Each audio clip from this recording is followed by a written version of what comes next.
sobre ações afirmativas e o Sistema Nacional de Avaliação da Educação Superior, o SINAES, e essa mesa será coordenada pela educadora popular, doutora em Teoria e Pesquisa do Comportamento, professora do Programa de Pós-Graduação em Educação da Universidade Federal do Pará, pesquisadora e ativista da área de juventudes, direitos humanos e racismo, coordenadora da Rede Emancipa de Cursinhos Populares Belém, Pará, coordenadora político-pedagógica do Instituto Universidade Popular, Unipop, e diretora regional norte da Associação Nacional Rede de Pesquisadores e Pesquisadoras da Juventude Brasileira, Rede Jubra, e membro da Campanha Nacional pelo Direito à Educação, Lúcia Isabel Silva.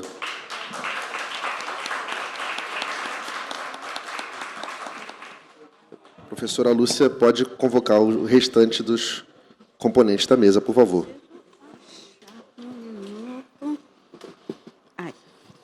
Bom dia, gente. Prazer de novo estar aqui com vocês. Então, a gente vai começar imediatamente a mesa, ações afirmativas e o Sistema Nacional de Avaliação da Educação Superior. Olá a todos. E eu já quero, então, chamar a companheira Denise Carreira, da Ação Educativa. A Denise é mestre e doutora em Educação pela USP, coordenadora institucional da Ação Educativa, professora da Faculdade de Educação da USP e coordenadora desta pesquisa nacional. Denise. Vou chamar também Ana Lúcia Silva Souza, da Universidade Federal da Bahia.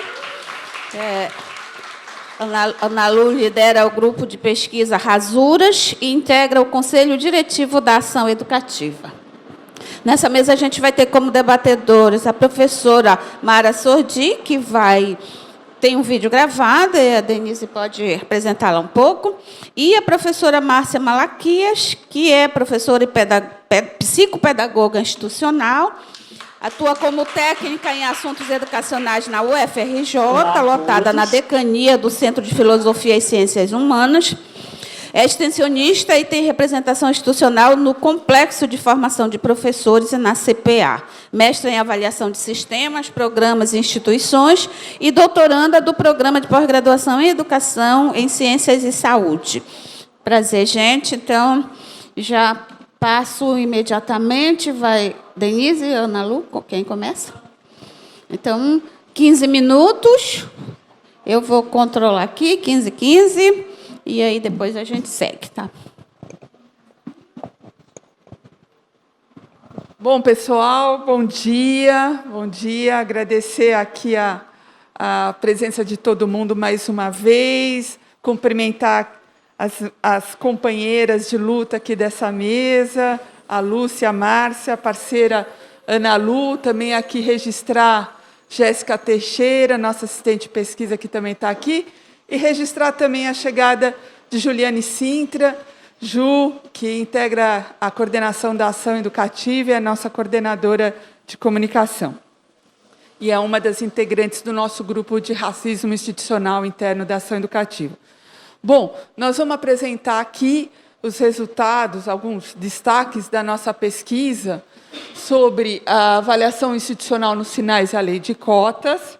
Então, primeiro, para quem está chegando nesse debate, contar um pouquinho o que é a avaliação institucional. Né? O que é essa avaliação institucional? Quando a gente fala avaliação institucional, nós estamos falando de uma avaliação que considera todas as dimensões, no caso do processo educativo. Então, estamos falando de uma avaliação que reconhece, trabalha a questão do currículo, que olha as relações e as atitudes no cotidiano das instituições, a infraestrutura, como é que está a situação dos profissionais de educação, como é que estão as condições de acesso e permanência, como é que a gestão democrática funciona, enfrentamento das desigualdades. Então, quando a gente está falando de avaliação institucional, nós estamos falando de algo multidimensional, né? E essa avaliação institucional, no debate de avaliação educacional, a avaliação institucional ainda é muito desvalorizada no Brasil, tanto na educação básica como no ensino superior. Essa avaliação multidimensional e que seja participativa, que é a nossa perspectiva no debate. A avaliação, para que a gente consiga, no campo das políticas públicas, principalmente políticas que visam enfrentar desafios estruturais, nós precisamos ter planejamento de médio e longo prazo e precisamos ter uma avaliação que contribua com elementos para o aprimoramento dessa política. Então, para que a gente melhore algo, inclusive nas nossas vidas, a gente precisa ter a avaliação. Então, nesse sentido, o nosso trabalho, o que ele visou, né? Quais são os objetivos? Investigar como as políticas de ação afirmativa elas são abordadas nos sinais. O que é os sinais? É o sistema de avaliação da educação superior brasileira. Ele foi instituído em 2004, no governo Lula. Então, como essa agenda está colocada, né, dentro do sistema de avaliação da educação superior? E também com o objetivo de contribuir com reflexões, com recomendações, que possibilitem que esse sistema opere na lógica de fortalecimento das ações afirmativas e de implementação da lei de cotas. O que a gente constatou no trabalho, é que, apesar da efervescência nos anos 2000, 2010, né, do debate das ações afirmativas no ensino superior, da lei de cotas, o campo da avaliação educacional passou longe disso, né? Essa efervescência não contaminou o debate sobre avaliação educacional, que foi muito sequestrado pela discussão da lógica gerencial, da avaliação ancorada em indicadores de desempenho. Então, esse debate, toda essa construção, essa efervescência, essa luta política que está na base das políticas de ação afirmativa, pouco contaminou, pouco influenciou o debate da avaliação educacional e, em especial, da avaliação no ensino superior. Tá? Bom, o que a nossa equipe, né, o que a nossa equipe fez nesse período como parte, né, dessa nossa pesquisa nacional? Então, nós fizemos um levantamento bibliográfico justamente para tentar perceber como, né, as ações afirmativas e a lei de cotas ela estava colocada ou não nos estudos, né, nas pesquisas de avaliação educacional no ensino superior.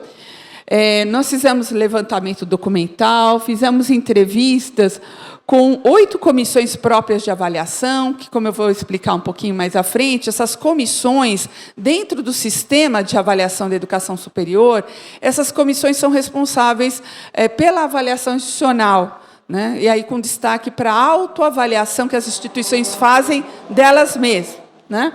Então, nós entrevistamos as CPAs das 6 universidades que vocês ouviram aqui dos estudos de caso, mais outras 2 CPAs, que foi a Federal de São Carlos, a CPA da Federal de São Carlos e a Federal da Bahia.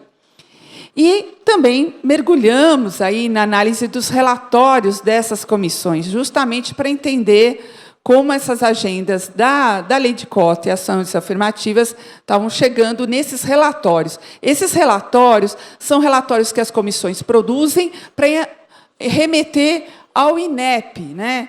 O INEP é o órgão que é responsável pela produção de informações da avaliação educacional no país. Então, as CPAs elas produzem relatórios que são remetidos ao INEP. Bom, no campo da avaliação, o campo da avaliação educacional é um campo também marcado por muitos conflitos. E, assim, de forma sintética, vamos dizer assim, há 2 perspectivas, 2 grandes perspectivas em disputa. Uma perspectiva marcada por uma avaliação mais emancipatória, ou seja, uma avaliação que envolva os sujeitos que constroem, no caso, as universidades, né? Nós também trabalhamos com avaliação institucional no âmbito da educação básica, né? Mas, aqui, no caso, é uma avaliação que envolve os sujeitos, né, da instituição, numa perspectiva de refletir as próprias condições, inclusive as relações de poder, que aqui foram bastante destacadas ontem pela Vânia, né? Visando melhoria das condições, né, o diagnóstico, mas não só o diagnóstico, a negociação e o acordo de uma pauta, de uma agenda de melhoria. Então, a avaliação institucional emancipatória, ela constrói processos, né, dentro da lógica da gestão democrática, que é um princípio constitucional, visando justamente a transformação daquela realidade com os sujeitos, a partir das vidas, dos corpos, das experiências, acúmulos e saberes dos sujeitos que fazem aquela instituição.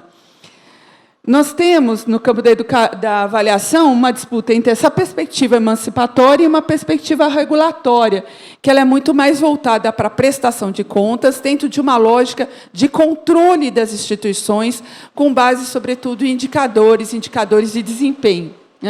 Muitas vezes, no Brasil, essa lógica é uma lógica muito pautada pelo mundo da iniciativa privada, por uma perspectiva gerencial, e ela se presta, muitas vezes, à lógica da competição e do ranqueamento entre instituições. Bom, a discussão da avaliação na educação superior é uma discussão que remonta lá aos anos de 1920, a década de 20. Né? Mas foi, principalmente ali, naquele momento da redemocratização do Brasil, nos anos 80, que surgem, que ganham espaço várias experiências inovadoras de autoavaliação institucional participativa em diversas universidades do nosso país. Então, a energia era da redemocratização, da aposta na participação, de repensar o projeto das universidades para esse novo país no contexto da redemocratização, e é ali que surgem muitas experiências inovadoras envolvendo a participação dos vários sujeitos das universidades, e aí com um forte protagonismo também dos estudantes. Né? Então, nós tivemos, em 1983, o PARU, que é o Programa de Avaliação da Reforma Universitária, que foi proposto pelo ANDES, né, pelo Sindicato dos Professores, dos Profissionais de Educação e Ensino Superior. Então, era um desenho bastante participativo. Ele existiu há alguns anos, depois foi desmantelado em decorrência de conflitos dentro do MEC. Depois surgiu aquele, em 1993, que é o grande marco da avaliação da educação superior, e em especial da avaliação institucional, que é o PAIUB, o Programa de Avaliação Institucional das Universidades Brasileiras. Ele foi criado com o apoio da ANDIFES, da Associação Nacional dos Dirigentes das Instituições de Educação Superior, em 93, no contexto do governo Itamar. E o PAIUB nasce muito influenciado pela educação popular freiriana, muito influenciado pelo desenho, né, de processos participativos amplos, envolvendo não só instrumentos individuais de avaliação institucional. O que eu quero dizer com isso? Formulários, questionários entregues a estudantes, técnicos, docentes, comunidades, mas também o PAIUB tem um desenho muito forte das plenárias e dos grupos, né, as rodas de conversa, com uma característica muito forte, né, de envolvimento da comunidade no processo de avaliação institucional, não só para a construção do diagnóstico, mas também para a construção de recomendações, de uma agenda de propostas de melhoria das condições das universidades. Com o avanço do neoliberalismo na década de 90, o PAIUB vai sendo, né, no segundo mandato do governo FHC, ele é desmantelado. Os recursos de estímulo às universidades para aderirem a esse processo, realizarem os processos, também foi cortado. Então, há um desmantelamento do PAIUB, na perspectiva gerencial, que vai crescendo cada vez mais no campo da avaliação educacional. Os sinais, ele vai nascer no governo Lula, em 2004.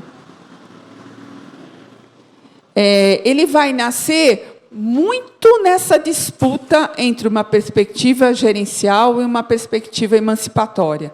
Essa perspectiva emancipatória ela vai estar na origem, mas depois, como a gente vai ver aqui, ela vai sendo esvaziada ao longo do processo. Tá? Tudo bem. Então, vamos lá. A avaliação institucional, como é que funciona essa avaliação institucional nos sinais? Os sinais, né? O sistema de avaliação, eu estou trazendo isso porque eu sei que tem gente que está, né? Nós discutimos, está chegando nesse debate aqui, né? Então, esse sistema de avaliação da educação superior, ele é composto pela avaliação de cursos de graduação, pelo Exame Nacional de Avaliação dos Estudantes, chamado ENAD, e por essa avaliação institucional. A avaliação institucional ela tem dois momentos: a autoavaliação e a avaliação externa, que é feita por especialistas enviados pelo INEP, né? E ela é conduzida pelas comissões próprias de avaliação. Só para vocês saberem, os sinais eles se organizam em 10 dimensões. Isso vai ser importante, porque, na hora das recomendações, nós vamos propor alterações aqui. Tá? Então, ele é composto por 10 dimensões que foram reorganizadas em 2004 em 5 eixos. Como eu já falei para vocês, né, os sinais ele nasce nessa tensão entre as perspectivas regulatória, de controle e emancipatória. Ele, diferente do PAIUB, que as universidades aderiam ou não, porque a gente costuma dizer que a avaliação institucional participativa é uma flor delicada. Ela não pode ser imposta, ela tem que ser por adesão. E o PAIUB tinha isso muito nítido, né? Mas os sinais transformam a autoavaliação como uma obrigação, né? Todas as universidades têm que fazer. E isso abre espaço para o avanço de uma perspectiva burocrática, né, da autoavaliação. Então, como eu disse aqui, essa perspectiva participativa ela vai perdendo espaço nos sinais. Ela até está presente no lançamento, né, ali dos sinais, mas vai perdendo muito por conta do agigantamento do ENAD, do Exame Nacional, e a perda de espaço das experiências de autoavaliação institucional. Bom, agora eu vou passar para a Ana Lu. Oi? Tá bom. Então, nossa pesquisa, a gente também foi analisar assim, como a agenda racial, no caso, e aí olhando, sobretudo, as políticas de ação afirmativa e a lei de cotas, mas priorizando o critério racial, como elas estavam presentes nos sinais. Porque o nosso esforço, como a gente falou aqui no início, como é que a gente aproxima, como os sinais operam na perspectiva, pode operar na perspectiva de fortalecimento e aprimoramento das políticas de ação afirmativa e implementação da lei de cotas, né? O que a gente constatou analisando os instrumentos, dialogando com a pesquisa, né? É que a agenda, sobretudo aqui falando da agenda racial nos sinais, ela tem um caráter optativo, ela é critério de observação e não de pontuação, ela está diluída na chamada diversidade, ou seja, ela está, às vezes, presente, mas ela não ocupa um lugar importante, central nos sinais. Então, por exemplo, ela constitui um caráter de observação em alguns indicadores, e aqui depois a gente pode falar do detalhamento, que não pontua dentro da lógica das instituições, né, dos sinais. Então, você tem aí uma coisa muito, muito frágil. Há uma incorporação da citação em alguns instrumentos, que a gente detalha lá no relatório todos os instrumentos, em decorrência da politização do debate racial, isso é importante, da luta do movimento negro. E aqui quero destacar a atuação do IARA, essa organização tão importante, né, do movimento negro, o professor Adami, uma referência, que em 2003 entrou com uma ação no Supremo Tribunal Federal, exigindo que os sinais, né, trabalhassem também na perspectiva de implementar, né, a 10639 e também as outras políticas de ação afirmativa. A gente, no texto, detalha também essa ação do IARA. Em 2004, né, 2017, o indicador 2.4 da avaliação institucional externa vai reconhecer aí as políticas de ação afirmativa, mas vai diluir. E o que eu acho que é importante, vai diluir num guarda-chuva de diversidade, meio ambiente, memória e igualdade, mas qual que é o limite desse indicador? Só como um exemplo de um dos indicadores. que ele vai justamente chamar se as políticas de ação afirmativa estão previstas no PDI. O que é o PDI? É o projeto, né, de desenvolvimento institucional, é o plano de desenvolvimento institucional das universidades. Para quem vem da educação básica, é o projeto político-pedagógico, né, das escolas. Então, ele vai colocar lá as ações afirmativas se elas estão citadas no PDI. Mas esse indicador é muito frágil, porque ele não vai possibilitar a gente perceber se elas estão sendo implementadas ou não. Se está citada, já vale como ponto ali, né? Então, é um indicador muito frágil. Então, assim, eu estou sintetizando bastante esse ponto, mas o que a gente constata, né? Que a agenda das políticas de ação afirmativa, de igualdade racial e tudo mais, tem mais, quando aparece, tem mais um caráter mais declaratório, servindo mais como base para uma adesão discursiva à agenda, do que realmente caracterizando como algo mais efetivo, né? Então, essa é um pouco a síntese aí dessa nossa análise que está detalhada no relatório. Passando aqui para a Ana Lu. Então, continuando aqui a explanação que Denise já iniciou, né?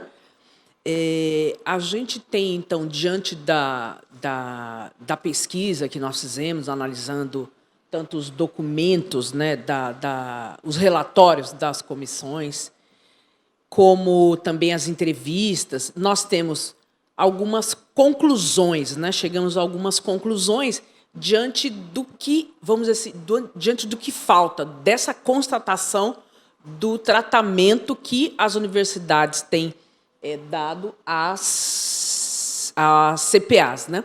Mas nós também, a gente detectou, e muito em função também de pensar o que já foi, né, o papel da autoavaliação dentro das instituições, a gente detectou também uma potência gigantesca. E, diante dessa potência, a gente tem uma série de recomendações, né? Então, como os sinais pode ser potencializado e pensar esse instrumento, né, extremamente importante para dentro da universidade. Uma das coisas, e fazer esse trabalho foi extremamente importante, né, para mim. E enquanto eu estava fazendo a pesquisa, eu conversava com alguns colegas da universidade. A gente não se dá conta, né, do quanto nós estamos envolvidos nesses processos de avaliação. E aqui nós temos professores e estudantes. Todo final de semestre, geralmente, estudantes têm de apresentar um relatório, um formulário preenchido para que ele possa fazer a matrícula no semestre seguinte, não é? Então, esse é um dos instrumentos que as comissões usam para tratar, mas a gente não se dá conta desse todo, né, dentro da universidade. E nós também, nós, professores, quando a gente vai fazer a progressão, sempre puxamos aquele relatório que temos algumas pontuações e pronto, a gente não consegue entender muito bem como isso funciona. Então, as conclusões. Como Denise já apontou aqui, a gente tem uma efervescência gigantesca, né, na universidade, e todas as pessoas entrevistadas e todos os relatórios dizem a universidade mudou. Porém, né,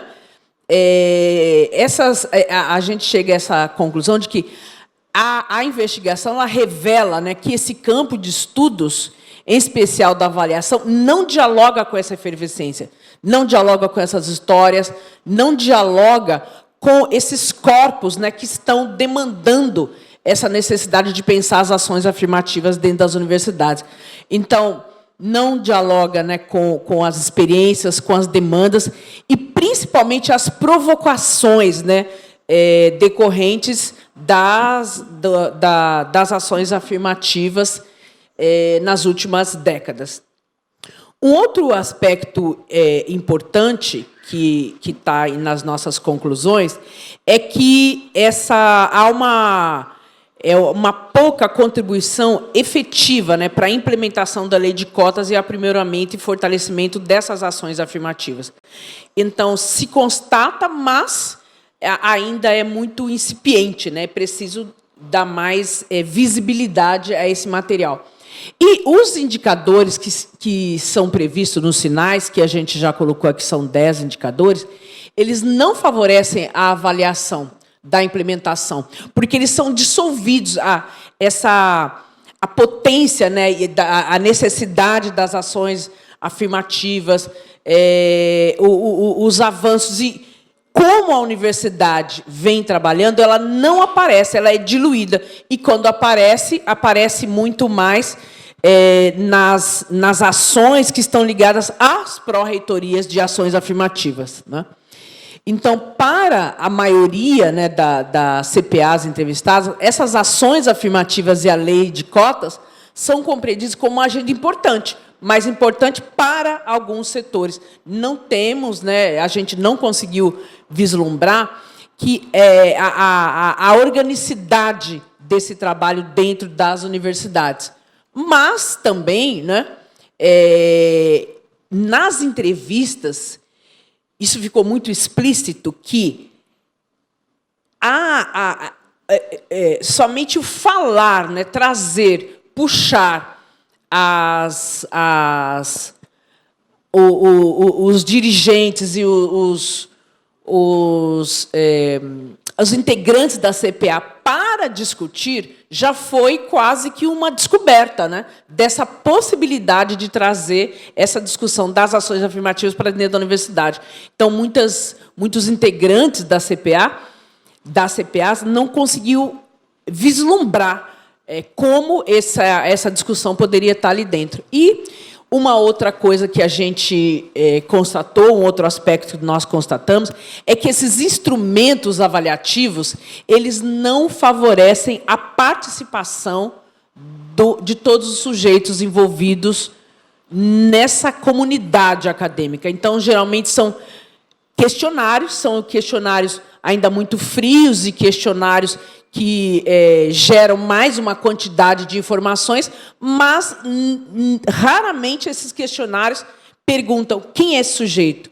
Então, recorte, raça, cor, na maior parte das vezes, não consta dos questionários, também não consta as deficiências e não consta também se é de escola pública ou não. Ou seja, tem uma série de dados que são produzidos, e os relatórios produzidos pelas CPAs, que são gigantescos, gente, são gigantescos, assim, centenas de páginas, eles não conseguem fazer circular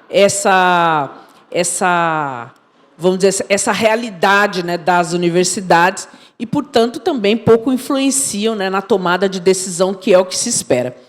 Nós temos, então, também as potências, e, diante dessas potências, as recomendações nos 2 slides seguintes. Então, o estudo revela esse potencial gigantesco da avaliação, né? Mas ela precisa ser mobilizada em favor desse fortalecimento e aprimoramento das políticas e ações afirmativas. Isso se faz conjuntamente, né? Essa é uma discussão ainda muito invisível dentro das universidades. O outro potencial tende a ser maior com o desenvolvimento de processos participativos mais amplos e democráticos. Então, muitas vezes, esses processos de avaliação, eles ocorrem, né? São entregues para o governo, mas não reflete numa discussão e numa participação para dentro da universidade. E a nossa aposta é que, quanto maior, né, esse processo participativo, quanto mais as pessoas participem, mais elas vão saber, evidentemente, desse potencial, né, das ações afirmativas e desse corpo, né, que circula, mas que ainda não tem acesso, mas ainda tem vários nós, né, em relação à permanência e sucesso. A potência também é que esses processos contribuam para superar essas visões fragmentadas, ancoradas numa perspectiva regulatória. Então, pensar nesse global, pensar em como esse processo pode retornar, né, a proposta do PAIUB. E eu creio que eu estava conversando, né, com Jéssica, ali da nossa equipe. Nós poderíamos aqui pensar em Sankofa, né? Sankofa, que nos convida a voltar esse olhar ao passado, né? A esse passado que é um passado de potência, é um passado importante que nem sempre a gente conhece. Então, trazer esse conhecimento, vir para esse presente, que é esse presente das CPAs, dentro das universidades, e projetar essas perspectivas de futuro, não é?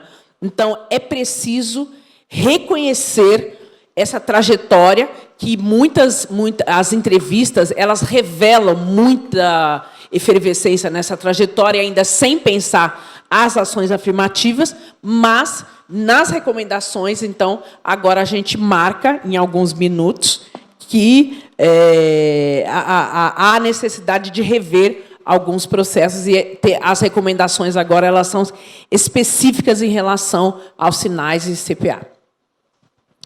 Legal, Ana. Acho que só um ponto, vou também voltar a pedir licença para ficar em pé, um ponto que é importante do que a Ana está trazendo é que o processo hoje é feito para pouquíssimas pessoas ter a visão do todo. Ele é extremamente fragmentado, então poucas pessoas têm a visão do todo do processo da avaliação. E muitas vezes a avaliação não dialoga com o planejamento, não dialoga com a questão orçamentária. Então, a avaliação acaba perdendo, né, o sentido, muitas vezes, em muitas instituições, né? Então, esse esforço de articular o ciclo avaliação, planejamento, gestão, orçamento, é algo fundamental para a nossa agenda aqui, né? Então, essa coisa da visão do todo. Acho que uma coisa que também Ana traz, que muitas vezes nas entrevistas, quando a gente entrou em contato com os CPAs, muitas vezes a resposta era: não, acho que vocês estão confundindo, a gente não tem nada o que falar sobre políticas de ação afirmativa, né? Não, acho que vocês devem procurar o órgão tal, a instância, né, que são aqueles considerados os responsáveis, né, pela agenda. Então, a gente ouviu muitas vezes, mas, ao mesmo tempo, foi interessante que as entrevistas elas acabaram, em vários momentos, constituindo oportunidade para que a agenda, tanto da lei de cotas, né, como as políticas de ação afirmativa, fossem discutidas. Nós começamos, inclusive, em algumas entrevistas, a iniciar a entrevista falando: você conhece a lei de cotas? Vocês conhecem? Vamos ver aqui a lei de cotas. O que a lei de cotas é? A gente sentiu que era importante retomar, o que tem a ver também com, como o Salles colocou, com o próprio racismo institucional. Bom, aqui finalizando, então, as recomendações, esse momento das recomendações, para a gente ouvir também a Márcia, né, que é uma pessoa-chave aqui na Comissão Própria de Avaliação do Rio de Janeiro, né, uma pessoa que foi uma entrevista muito importante com ela e com todo o grupo aqui da UFRJ, e também a professora Mara Sordi. Então, qual é a nossa provocação com esse estudo, né? Justamente é ver como esse processo da avaliação institucional ele pode integrar, né? Ele pode estar a serviço do processo de revisão, mas constituindo esse sistema permanente de monitoramento e avaliação da lei e das políticas de ação afirmativa. Então, como é que a gente usa essa arquitetura que produz uma gigantesca quantidade de informação que muitas vezes não é nem utilizada em planejamento e em gestão. Como é que a gente se apropria, disputa esse sistema? Essa é a provocação, né? Então, rapidamente, a gente propõe no relatório, né, a criação de uma nova dimensão nos sinais e a revisão de indicadores de avaliação institucional, uma nova dimensão comprometida explicitamente com o fortalecimento das políticas de ação afirmativa, né, e aí uma revisão de indicadores. A gente propõe que haja uma política nacional de estímulo à avaliação institucional participativa e diversificação das formas de mobilização da comunidade universitária. A gente propõe que a autoavaliação ela não seja obrigatória, que ela seja por adesão no desenho participativo.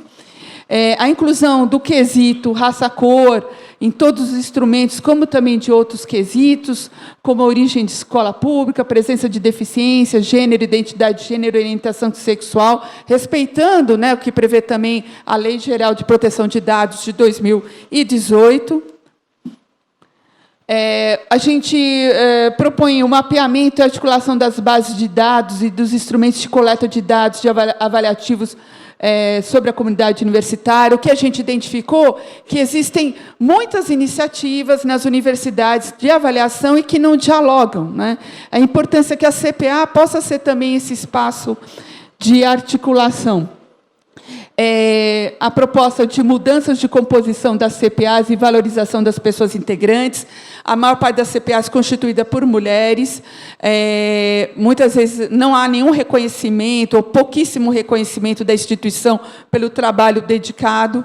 A importância das técnicas e técnicos, como já foi colocado também nas comissões de heteroidentificação, né? A Márcia, que é uma referência, e outras, né? Em uma CPA, nós encontramos uma CPA presidida por uma técnica. A integração da avaliação institucional com o processo de tomada de decisão, planejamento, gestão. A construção de processos e de estratégias de comunicação. Bom, então, são essas as considerações, né, que fizemos até agora. Tem um relatório gigante aqui, que depois a gente vai circular, né? E agora, eu creio que eu acho que para quem participou, né, para as universidades que participaram desse processo, há um antes e um depois, né? Eu creio que as comissões, elas voltam, né, para as suas universidades já com outras ideias. A gente tem recebido alguns feedbacks e nós descobrimos também, né, nas entrevistas, que há alguns fóruns de articulação das CPAs, e me parece que nesse momento, né, que a avaliação da lei de cotas está aqui na ordem do dia, pode ser que haja uma tendência, não é, dessa reativação ou dessa aglutinação das CPAs dentro das universidades, o que certamente vai ser fundamental para que esse processo seja mais participativo, o que é o foco dessa nossa pesquisa. Obrigada, Malu. Obrigada, Denise. A gente vai passar os comentários da professora Mara Sordi, mas antes eu queria que a Denise, então, só apresentasse a professora Mara para a gente. Obrigada, Lúcia. A professora Mara é professora da Faculdade de Educação da Unicamp, é uma pessoa que é uma referência também no debate de avaliação institucional participativa. Ela não pôde estar com a gente por uma questão familiar, mas enviou um vídeo para compartilhar o comentário do relatório. Tá?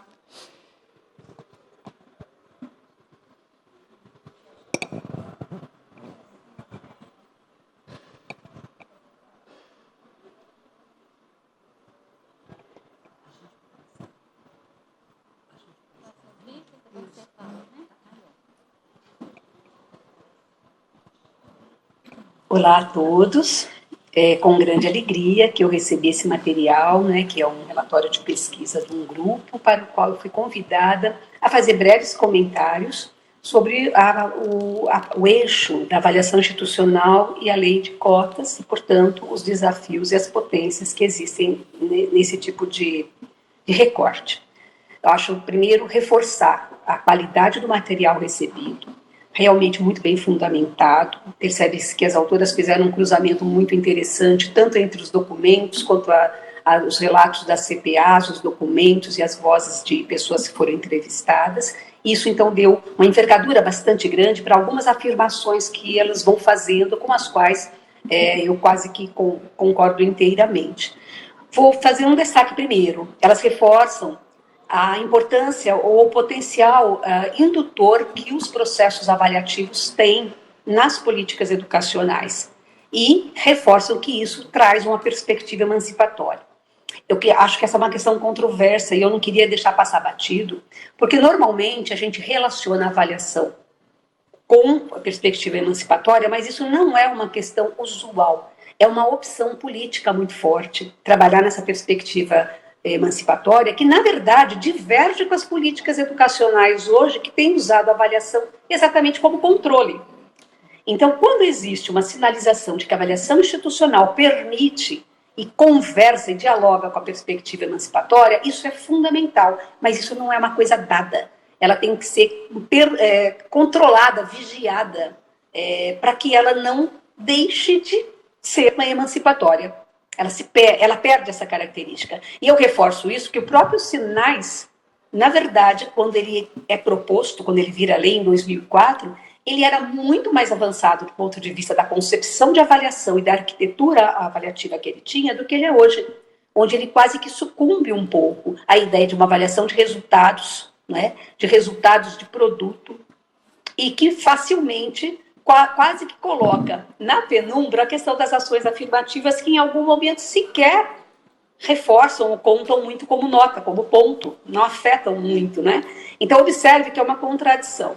Nós tínhamos uma avaliação mais emancipatória, ela vai se perdendo com o tempo, principalmente com a presença das políticas neoliberais, né, os reformadores empresariais, que é o que a gente vive hoje, associado à própria crise que a gente vive no país hoje, de qual é o papel da universidade pública, né, e com várias questões aí que a gente vai percebendo que esses segmentos considerados para nós uma conquista na sua inclusão e que precisam ainda de ações concretas que transformem esse direito em algo que é real, presente, manifesto nas decisões que ocorrem, muitas vezes isso não está. Fica posto, como o grupo sinaliza, quase como uma ação declaratória, respondendo quase uma conquista, né, dos segmentos, dos movimentos, que é incluído, fica como um lembrete, mas que não necessariamente perpassa toda a reflexão e a decisão que ocorre, seja nos projetos políticos pedagógicos, seja na constituição do corpo docente, seja na análise mais objetiva e política do perfil dos estudantes que entram na universidade e que precisam não apenas ter acesso, mas ter a sua permanência garantida e as próprias concepções de qualidade, né, ou dos saberes oficiais, os conhecimentos oficiais com os quais eles circulam e que não necessariamente já contemplam, inclusive, uma discussão mais em termos de cotas epistêmicas. Então, são desafios que estão ali postos e as autoras já sinalizam isso. Para solucionar, uma das estratégias importantes, que ela já aparece no relatório, mas eu vou reforçar, porque é uma área que é muito cara para mim, é a recuperação nos sinais da própria centralidade da avaliação institucional, da autoavaliação, realizada pelas CPAs e que, na verdade, foi criada como uma instância congregadora de reflexões coletivas, vários segmentos, para conseguir tomar posição, assumir um protagonismo para dizer para onde vai esse projeto. Quando essa CPA vive uma crise de identidade, porque ela fica sendo apontada que ela deve produzir relatórios para quem? Para responder ao controle institucional, para responder às medidas de regulação? Muitas vezes penaliza-se isso, o que seria a sua função central em promover reflexões, tomadas de posições e empoderamento dos atores institucionais para não perderem a imagem de futuro que estão perseguindo. E, no nosso caso, com um segmento que ganhou esse acesso, que conquistou esse acesso. E o relatório vai mostrando que, muitas vezes, mesmo presente nos instrumentos, no PDI, que seja, nem sempre a dimensão e seus indicadores consegue fazer uma articulação mais clara do que isso fez e afetou o dia a dia das nossas instituições. Então, o relatório vai mostrando, tanto na visão dos documentos, quanto na voz dos entrevistados, que muitas vezes a discussão das cotas e ações afirmativas era como se fosse um penduricário.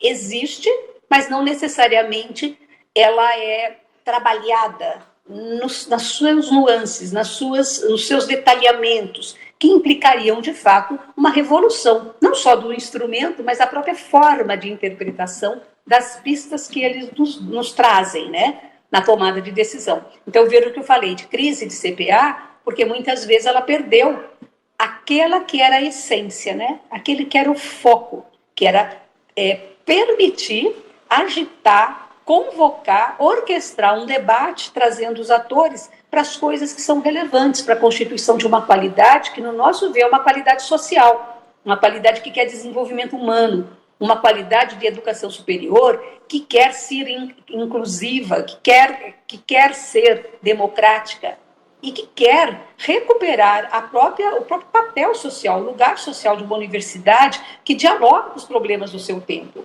E quando ela vai dialogar com os problemas do seu tempo, não há como não considerar atores que fazem a nossa história acontecer.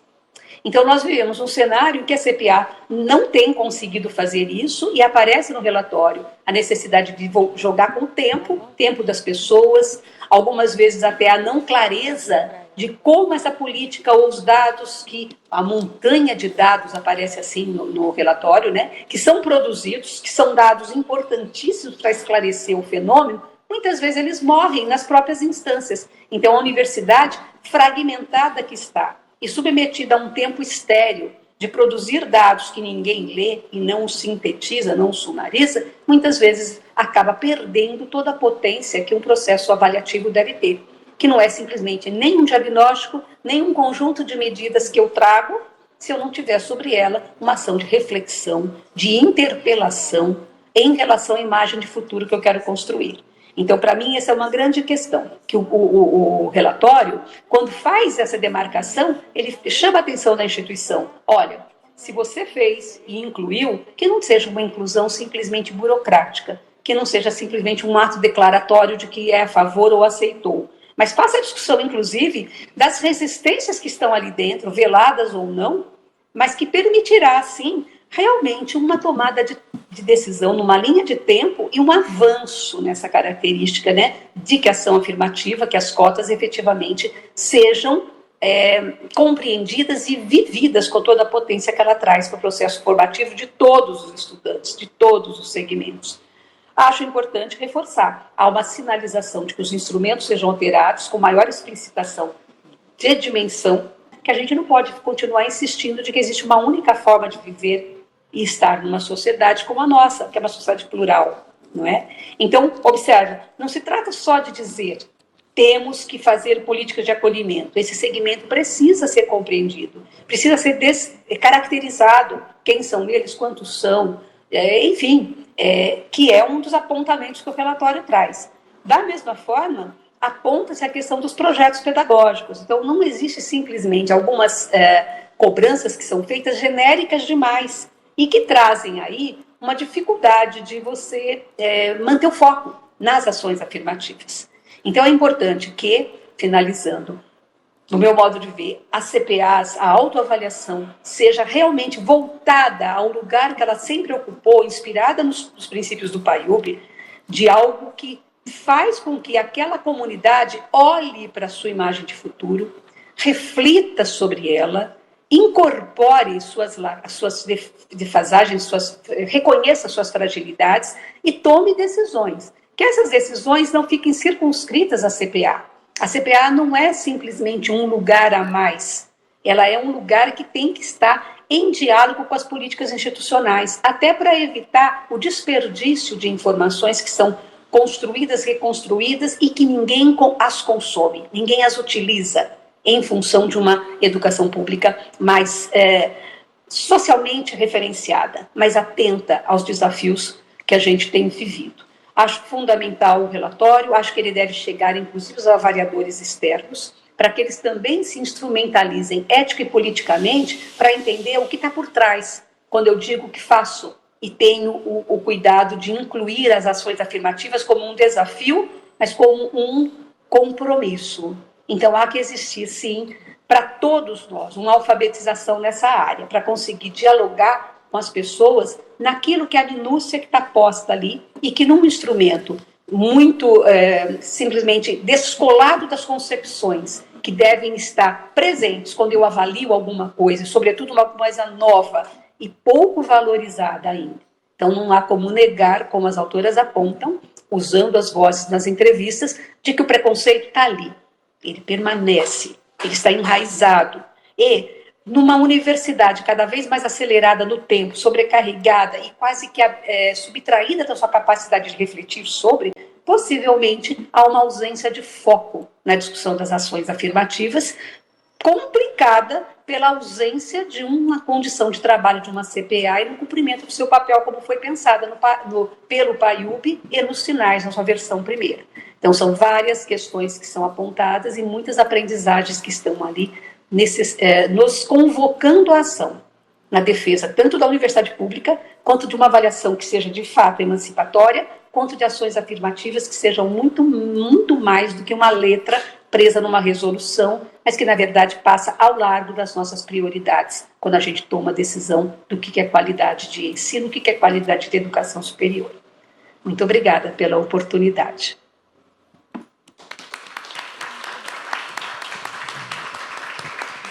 Nossos agradecimentos à professora Mara Sordi, e aí eu passo, então, para a professora Márcia Malaquias, que é integrante da Comissão Permanente de Avaliação da UFRJ e vai comentar o relatório. Obrigada. Bom dia a todas e todos. Primeiramente, agradecer a oportunidade de estar aqui discutindo uma temática tão necessária, urgente e fundamental nos dias de hoje.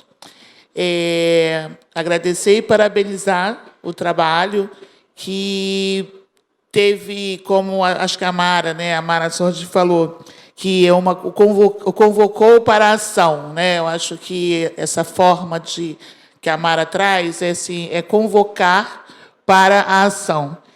E essa convocação ela se deu com a presença, logo quando foi a CPA, no caso, foi convidada para poder fazer parte da pesquisa, e, nesse momento, o presidente da CPA, o Sérgio, me indicou para eu e mais outros integrantes para fazer parte de ser entrevistada. E, a partir dali, já começa um momento mesmo de reflexão sobre a atuação da CPA na universidade. Eu estou na CPA, eu sou técnica em assuntos educacionais, estou na universidade já há 11 anos e tenho estado sempre nesses ambientes de poder pensar, de estar mais ativo nesses processos, de pensar as atividades, pensar as ações, protagonizando esses espaços, que é até uma característica minha enquanto profissional. Eu já chego na universidade com uma experiência na educação básica, de atuação em escola, tanto da educação básica como também da educação superior. Isso também facilita olhar, ter essa experiência, como diz, no chão da escola, e chega dentro da universidade e você vê um campo de possibilidades de trabalho. E, às vezes, espaços que, às vezes, não são ocupados. Então, aí você se sente um pouco no compromisso e na obrigação de estar nesses espaços. E isso, claro, que aí você tem as consequências disso, as sobrecargas, enfim. Mas, assim, o interesse pela avaliação, estar nesse espaço da CPA com esse momento do grupo para poder colaborar para a pesquisa, muitas reflexões foram feitas. Nós temos hoje, eu sou representante da decania do CFCH, do Centro de Filosofia e Ciências Humanas. Lá nós conseguimos montar agora um núcleo de representantes das unidades que fazem parte do CFCH, para poder fazer essas discussões. Enfim, mediante esse cenário que nós temos hoje, quando se fala da avaliação institucional, nós temos assim é um grande desafio falar de avaliação dentro da universidade. E vejo que esse trabalho pode ser mobilizador, eu vejo ele como um mobilizador de atuação nesses momentos que foi falado pela Denise, quando ela fala assim, que é um diagnóstico, mas não é só apenas um diagnóstico. Também constrói processos, porque não é pensar só constrói processos emancipatórios nesses espaços. Então, a gente tem que pensar que esse resultado desse trabalho possa ter essa dimensão nesses espaços micros, né, de atuação, pensando na questão avaliação. Quando eu digo que é um grande desafio, acho que a própria pesquisa ela traz isso, né, de ser um elemento desafiador em função de um histórico que a avaliação tem. A avaliação vem sempre, né, ainda mais dentro dos espaços escolares, como algo punitivo, né, não vem como algo que possa colaborar para poder pensar junto, que você possa aprender com a avaliação. Então, a gente está numa fase, né, pensando nesse contexto institucional, até trazendo para a CPA da própria UFRJ, a gente está num processo de pensar esses caminhos de sensibilização, de sensibilizar não só as pessoas que respondem ao relatório, mas também as pessoas que fazem parte da própria a comissão da CPA. Que isso, a própria pesquisa, né, ela traz essa percepção, né, ela evidencia essa questão, que os próprios integrantes da CPA não possuem essa dimensão da capacidade desse espaço, desse órgão, dessa instância tão importante. E isso se reverbera em outras instâncias, né? Como já foi dito, os relatórios são enormes. Então, o que você escreve, você depositou para o MEC, mas você já não se compromete mais com o que está ali posto. E isso faz com que você também não utilize, né, a questão dos resultados que ali estão contidos, porque, às vezes, da forma como ele é produzido em si mesmo. Você pode copiar, não vamos nem olhar, porque não foi. A gente tem, às vezes, a noção de que não foi bem produzido aquelas informações. Então, olhar para isso, revisitar isso, talvez não seja tão positivo, né? Porque você vai revisitar aquilo que você produziu e você vai ter críticas, e a gente não gosta, né? Pensando em termos o indivíduo, né? Culturalmente, ele muitas vezes não é responsável, se responsabiliza pelo que ele mesmo produz e da forma como ele produz. Claro que nós temos aqui, a Amara traz isso aí, a Amara faz parte do mesmo grupo de pesquisa de autoavaliação, junto com uma equipe maravilhosa, que eu estou tendo a oportunidade de estar participando desse trabalho, em função do meu objeto de pesquisa do doutorado, que é pensar um sistema de autoavaliação para os cursos de pós-graduação, né? E ela traz o seguinte, que... me perdi aqui. Ela fala da questão do aceleramento dentro da universidade, que muitas vezes isso aí não é... A gente não pode pensar que todas essas críticas que são feitas, a gente está responsabilizando sujeitos individualmente, em função de um aceleramento, em função de uma sobrecarga, né? Muitas pessoas ficam sobrecarregadas ocupando aquele espaço. Tem que cumprir a uma determinada exigência, porque tem os seus prazos, e as pessoas, às vezes, não têm pessoas para poder desenvolver aquela atividade. E, às vezes, aí vai nesse aceleramento, aí temos um resultado que não é tão positivo. Aí a gente volta à questão da avaliação, né? Pegando a centralidade da avaliação. A avaliação é uma atividade que deve ser aliada para poder nos ajudar nesses espaços. É a oportunidade que se tem para olhar de uma forma crítica para que você possa ver até essa produção. Porque é tempo, também foi falado sobre isso, e a pesquisa também traz. É um tempo que é destinado para estar nesses espaços. Então, é importante que a gente possa utilizar da avaliação como uma atividade de ser aliada para que a gente possa repensar esses processos.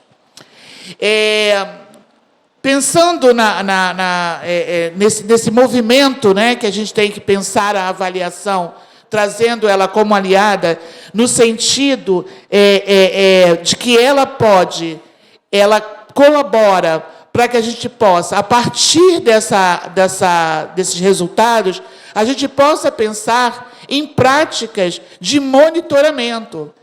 Porque quando a CPA recebeu o convite para poder participar da pesquisa, eu, curiosa, fui até os relatórios da CPA da universidade para identificar, a partir de algumas palavras-chave, de 2012 até 2020. E, surpreendentemente, né, nós fomos identificando que era o mesmo, como já foi falado aqui também, e a pesquisa também traz, aquela questão de citar. Foi citado, né, lei de cotas, a lei de cotas do curso X, mas nenhum contexto relacionado com essas informações para as unidades. Então, é algo que já está, a pesquisa, né, o resultado da pesquisa já está colaborando para a gente poder se comprometer mais com esses dados que são colocados, né, que muitas vezes nós que produzimos não temos, não olhamos e não lemos para eles, mas tem alguém que lê, é o que eu sempre falo, mas tem alguém que faz a leitura desse material, alguém faz a leitura e faz um bom uso desse material, que muitas vezes eles são utilizados contra nós mesmos, pelas ausências, né? Dentro da CPA, a gente tem conseguido fazer um trabalho para poder mostrar, porque eu também sou representante da CPA no Complexo de Formação de Professores, né, da Política Institucional da UFRJ, e a partir do momento que eu dei um retorno do que foi o relatório produzido pela própria equipe, quando as pessoas se viram, caramba, como a gente faz coisas. E, às vezes, a gente não tem essa dimensão, né? O quanto a gente produz e o quanto a gente produz e não faz esses registros. E eu também já estou concluindo, assim, para a gente poder pensar que esse trabalho que foi proposto, ele é uma convocação para a ação. E vejo o quanto, e isso no próprio relatório, né, da pesquisa, ela vem evidenciando essas questões as recomendações. Né? Essas recomendações, elas são fundamentais para que a gente possa olhar, que a gente possa fazer uso, né, e criar essas alternativas, né, trabalhar nos elementos contraditórios que existem nesses espaços, né, organizacionais. Então, assim, eu já me coloquei, já estou colocada nesse espaço de pensar nessas estratégias, né, de você poder se comprometer nesses espaços, porque você tem, a partir do momento que a gente tem resultados, que temos avanço no que diz respeito ao trabalho das ações afirmativas nas universidades, nós já temos avanços, mas percebemos que ainda temos muito a caminhar, então cabe, desde já, pensar nessas estratégias, nessas ações, para poder também trabalhar com o monitoramento, né? Porque tem algumas palavras que a própria universidade, às vezes, fica um pouco assustada. Quer dizer, o que seria esse monitoramento? Esse acompanhamento dessas ações. Se aqui nós falamos, quando a gente pensa nesses indicadores, né, palavras, às vezes, que assustam esse espaço, porque parece que são emprestadas de um determinado espaço mercadológico que aqui não poderia ser utilizado. Vamos ressignificar esses termos mas numa perspectiva que foi falado e que eu vejo que a Mara traz isso, numa perspectiva emancipatória, que é trazido na pesquisa, é trazido na prática, foi trazido aqui pela mesa, mas a Mara traz uma questão, isso não está dado, isso não está posto. É algo que a gente precisa trabalhar, porque isso é uma opção política. Então, é fundamental quando se fala numa perspectiva, vamos trabalhar numa avaliação, numa perspectiva emancipatória, né? Isso exige posturas de participação, envolver todos os sujeitos, numa visão não hierarquizada. Existem uma série de atitudes que vão estar ligadas a essa perspectiva, e não a uma perspectiva que eu digo que é uma perspectiva emancipatória, mas as minhas práticas, muitas vezes, estão muito distanciadas desses sujeitos. Mas, em contrapartida, eu percebo que a pesquisa traz, e assim, hoje a Denise, fazendo essa apresentação da construção do contexto da pesquisa, trazendo os sinais, explicando, isso é uma delicadeza. Já mostra que uma preocupação com esse sujeito que está envolvido, que está aqui, que é de respeito, de mostrar de onde isso surge, porque poderia ser a partir do resultado.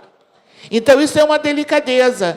Quando eu quero envolver, eu tenho que dar alguns passos atrás. Eu não posso partir de alguns princípios de que essa informação já foi dada, já está pronta, dada e acabou. Então, isso faz com que... Então, são estratégias. São estratégias que fazem com que a gente tenha que dar passos atrás. Passos atrás significa avançar com maior qualidade. Isso, na minha concepção, dentro do que a gente pensa de sensibilizar. Eu não posso pensar em fazer uma avaliação participativa que envolva as pessoas se eu não os considero esses sujeitos. Então, ter uma concepção participativa, né, de uma avaliação participativa, numa avaliação emancipatória, e fazer com que as pessoas possam se ver nessas produções, né, que isso me chamou muita atenção quando se fala de que forma a ação afirmativa está sendo colocada numa autoavaliação institucional, de uma forma tão superficial, né, tão só citada, né, e hoje também foi falado aqui que isso revela um racismo institucional. Então, é fundamental que falemos, mas no sentido desse convite, né? É o convocar para a ação. Então, eu acho que a pesquisa... Então, é parabenizar o trabalho e já me colocando total, assim, já nesse espaço de ser já fruto, né, de um resultado desse trabalho dentro dessa concepção da avaliação institucional e no que tange aí a essas temáticas fundamentais do processo, não só da universidade, mas da sociedade como um todo. Obrigada, Márcia. Bom, eu penso que a gente tem um tempinho para 2 intervenções, até uma, né? 2 intervenções da plateia. Alguém gostaria? Algum comentário? Todo mundo com fome já? Então, se não tem da plateia, eu devolvo aqui para a Denise, para a Ana Lu, para alguns comentários. Agradecer muitíssimo aqui o olhar crítico, né, e parceiro, né, da Márcia, que desde da entrevista já nos inspirou muito e chamou mais uma vez a atenção para a importância do corpo técnico dentro das universidades. Como nós já citamos aqui, né, muitas vezes a docência, enfim, ou a gestão superior não valoriza, né, o trabalho do corpo técnico. Isso aí é fundamental. Ficou muito explícito para a gente, inclusive, que a memória das CPAs está com o corpo técnico e é um grupo também que a gente verifica que está produzindo, está no mestrado, está no doutorado. É incrível, não é, como esse potencial ele é gigantesco dentro da universidade.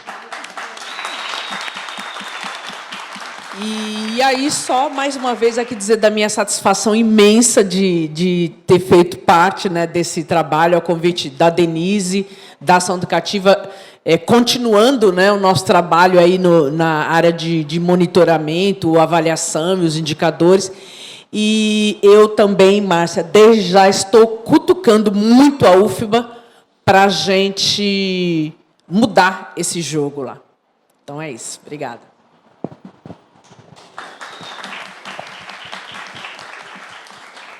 Também quero agradecer a Márcia pela leitura atenta, por todas as contribuições desde a entrevista, aquela pesquisa que você já fez na hora dos termos, tudo isso, né? E as várias provocações que você trouxe no processo, muito obrigada. A gente conta com você, inclusive, para dar esses próximos passos.